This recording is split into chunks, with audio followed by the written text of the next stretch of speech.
It has been 5 days since the parents threw the boy into the basement and locked the metal hatch as punishment for disrespecting their elders. If not for the stone and metal basement, the boy would be dead by now. Seeing that no one had noticed the hatch under the rubble, I wished I had. The boy sat in a cold, dark corner and reflected on past mistakes. When his great-grandfather Theodore kicked his makeshift sword down into the creek, he couldn't help but wonder if he could have prevented it if he hadn't yelled, or if he had apologized when his parents gave him the chance. If he had screamed louder when he saw the red light through the basement window that night, he could have saved his parents. A million thoughts ran through his head as he sat and wept. He glanced down at his pale, thin arms trembling. Even though he was already sitting up, he felt like he was about to collapse. He put a weak, bony hand to his eyes as he felt himself drifting off to sleep. He lay down on the hard wooden frame and drifted off to sleep. He dreamed of happy memories from his childhood. His mother's long, silky black hair fluttered into his face as she held 9 candles to a homemade chocolate cake. "Happy birthday, dear," she exclaimed, taking herself aside. The boy gasped when he saw the cake. The cake looked disheveled and the dark brown frosting was uneven, but it was still a cake made with the love of his precious mother. As he blew out each candle, the boy felt the love of friends and family warm his small body. Reaching for the last candle, he pushed his torso out onto the large birch table. Unlike the other 8 white candles, the 9th candle was bright red. The boy heard laughter and turned to see his great-grandfather Theodore laughing. The boy's face was bright red, but his mother stood up and said, "You're a very telling thing for a man who should be at the funeral home by now." The father started to yell at the mother for saying such a thing to Grandpa Theodore, but when he blew out the 9th candle, all the lanterns went out and everything went dark.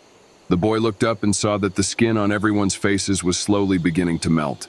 He saw the thin layer of skin slowly dripping like goo onto the table, leaving only muscle, fat, and blood. The once warm and loving room burned up and everyone stared at him with cold, lifeless eyes. They all began screaming for him to save them.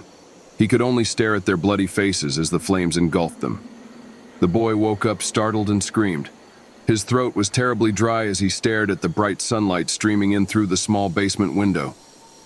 He was willing to do whatever it took to crawl out the window. He forced his weakened body to sit up and limp toward the small bottle of water he had fetched from the sewer. At least he wouldn't die of thirst. He would have to go outside and get something to eat. How long could an underweight human child last without food? The last time he ate was 6 days ago. He began to panic as he realized that this basement was going to be where he would spend his last days. His shallow breathing turned into fast, panicked breathing, and he felt his heart beating rapidly. He put his bony hands to his thin, bright red hair and cried. He was not ready to die. He had barely begun to live, and now it was about to end. "You." He heard a warm, gentle voice, and his whole body shivered. He turned to see his mother standing in the corner of the basement. She was wearing a long white dress with sleeves longer than her arms. Warm green eyes greeted him. He instantly ran to his mother, but just as he was about to embrace her, his arms went through her and his body crumpled to the ground. Turning to where his mother stood, he watched in horror as her skin fell to the floor and she screamed, her raw face bleeding all over the basement. As he watched the pulsing layers of muscle, fat, and blood, his mother screamed, "Why did you have to do that? Why did you have to do that terrible thing?" As the skinless mother continued to scream, the boy said, "I'm sorry." And sobbing as his skinless mother continued to scream, "I'm sorry." The boy closed his sea-colored eyes as he continued to sob on the freezing basement floor. Only when the screaming stopped and he realized his dead mother was gone did he open his eyes. "My great-grandfather Theodore told me that people see visions when they are hungry. I am not crazy. If I eat, the things I'm afraid of will go away. All you have to do is eat." The smell of putrefaction filling his nostrils quickly stole his attention. He forced himself to sit up and search for the putrid smell.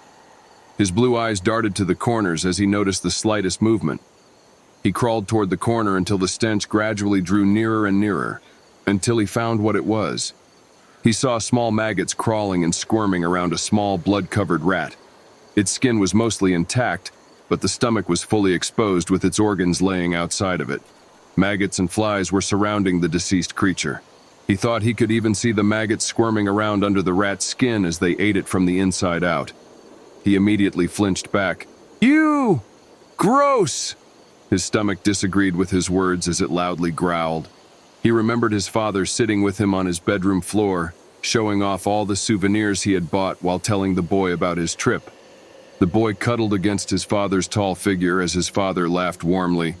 "Did you know they eat rats in Vietnam?" The boy laughed. "Rats? You can eat those?" The father smiled. "Yes. It's very common in certain cultures, and while I was at a restaurant, I saw a rat on the menu." The boy cringed. "You didn't, that's icky." As he scooted away from his father jokingly, the father frowned. "You shouldn't call it icky. Rats are actually a great source of protein and taste similar to gamey chicken or rabbits. You had rabbit stew last month and loved it." The boy's thoughts of one of the few decent interactions with his father were interrupted when he felt his mouth watering at the sight of something potentially edible. He looked down at the decomposing rat as he sighed to himself. "I need to eat. It's just like a rabbit, nothing icky." His hands trembled as he scooped up the rat along with the maggots on top of it. He gagged as the maggots crawled all over his arms and hands. His breath became rapid as the rat's skin began pulsating with maggots digging from the rotting insides. He shut his eyes as he shoved the fuzzy corpse into his mouth. He chomped down on the fluffy, gooey rat as the maggots crawled down his throat. He cried as he continued chewing the vile excuse of a meal he managed to find. He was surprised at how weak the bones were, and how easily they broke as he chewed through them. It almost took his mind off of the wriggling sensation in his throat as the maggots crawled around. Eventually, he managed to swallow the rotting rat. He coughed as tears rolled down his cheeks. The boy laid down as he attempted to comfort himself via humor. "That didn't taste like rabbit." He shut his eyes, satisfied that he finally got some food and bought himself more time to escape, yet disgusted he had to eat a rotting corpse. He jolted awake, covered in sweat. His whole body was trembling and he felt incredibly nauseous. He stood as he began throwing up. The chunky brown liquid sprayed everywhere as he felt that same rancid taste return. The boy began crying. "No, no, no, no, no, no, no, no, no, I need that. I needed to keep that down," as he fell to the ground and began scooping the puke into his hands. He shoved the disgusting brown chunks of vomit back into his mouth. He knew he needed to keep it inside his body if he wanted to survive. He felt the rancid, acidic chunks slosh around in his mouth as he continued scooping up more chunks. He shoved as much as he could in and swallowed before he threw it up again. The vomit stung his throat as it slowly went down, and he couldn't do anything but collapse on the floor and cry. After what felt like a few hours, he walked back over to the pipe and drank more sewage water as he recalled his mother telling him it was good to stay hydrated after vomiting. He chugged the entire jar of gray sewage water before placing it back under the pipe. He sat on the wooden crate in the middle of the basement as he stared out the window. The sun was beginning to rise. He muttered, "It's day 7 of being trapped. I need to escape." The boy looked around as he tried to think of a way to reach the window before the fact he was sitting on a crate he could use to reach the window finally dawned on him. He laughed. "I'm such an idiot," as hope began returning to the young boy. He stood up and scooted the hollow crate against the wall. He smiled as he stood on the wooden hollow crate. He reached up for the window, but as he reached out, the crate collapsed and he fell right before he could open the window. He screamed out, "No, no, no, no!" The boy curled into a ball as he began rapidly panting and sobbing. "I'm going to die down here. I can't do this. I can't do this. I can't do this." The boy spent the next few days just sobbing and sleeping. He would only get up to drink the disgusting sewage water out of the glass jar.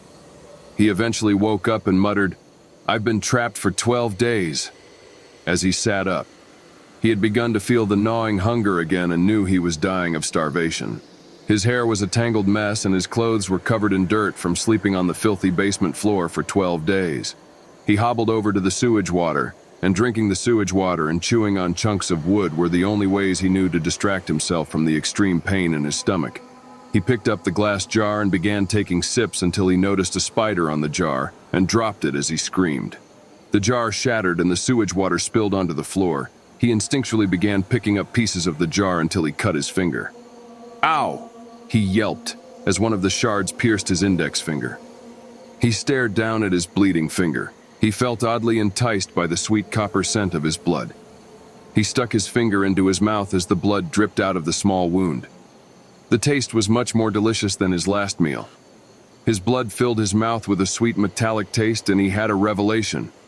The boy didn't know if the starvation and extreme stress were to blame for the actions he took next or not, but he decided he wanted to survive.